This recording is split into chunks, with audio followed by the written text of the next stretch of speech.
ਮੈਂ ਆ ਕੇ ਉਹਦੇ ਨਾਲ ਸੋਬਤ ਕਰ ਬੈਠਾ। ਮੈਂ 2 ਮਿੰਟ ਕਰਨਾ, ਬੀਵੀ ਆਪਣੀ ਨਾਲ 2 ਮਿੰਟ ਦੀ ਬਜਾਏ ਮੈਂ 2 ਘੰਟੇ ਕੀਤਾ। इस्लाम इज़ बेस्ट फॉर आल में खुश आमदीद। बिस्मिल्लाहिर्रहमानिर्रहीम।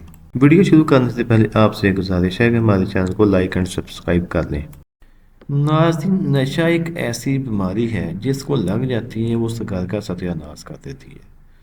नशे में लोगों को नहीं पता चलता, अपनी इज्जतों का नहीं पता चलता, बहन बेबी माँ बाप में फ़र्क बनना भूल जाता है और वो तमाम चीज़ें भूल जाता है जो उसको याद रखनी चाहिए, उसको अपने रिश्तों का लिहाज रखना चाहिए। आप वही मामला इस लड़के के साथ हुआ कि इसने अपनी बीवी के साथ सोहबत किया। बीवी ये कर सकता है लेकिन ऐसा काम कर दिया कि वो बेचारी हॉस्पिटल में पहुंच गई। सोहबत भी इस तरीके से की कि कि बेचारी हॉस्पिटल में चली गई। अब उसमें क्या हुआ कि इस बंदे ने नशा किया। पहले ये 2-4 मिनट में कहता मैं किया करता था, लेकिन मैंने नशा कर लिया। नशा करने के बाद मैं जब आके अपनी बीवी के साथ मैंने हम बिस्ती की तो इतनी ज़्यादा की कि एक वक्त में 2 घंटे में लगातार लगा रहा। ज़ाहिर है वो भी आगे से इंसान है, वो कोई जानवर नहीं है, कोई दरिंदा नहीं है, कोई वहाँ पे कोई लकड़ी नहीं पड़ी होगी जिसको अब जितना मर्जी पीटी जाए कुछ नहीं होगा, वो इंसान है।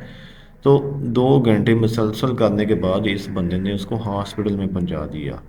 अब वो अपनी स्टोरी बता रहा है कि फिर उसके बाद मुझे बहुत ही अफसोस हुआ। अब नेक्स्ट भी बता रहा है कि अब मैं अपनी बीवी के साथ अगर कुछ करता हूँ तो मुझे मज़ा ही नहीं आता कि पहले जो काम था वो 2 घंटे जब कर बैठा, अब 2-4 मिनट में तो मुझे मज़ा नहीं आता यार कि जिस माशरे के अंदर क्या करना चाहते हैं लोग यार। अब ऐसी चीज़ें मीडियाज़ के ऊपर लेकर आएंगे, लोगों को आकर बताएंगे, हॉस्पिटल में जाएंगे इन वजूहात की वजह पे, तो ये तो यार बिल्कुल ही क़यामत की निशानियां हैं। तो अल्लाह ताला से दुआ है कि अल्लाह ताला इन लोगों को हिदायत कामिला अता फरमाए, आमीन।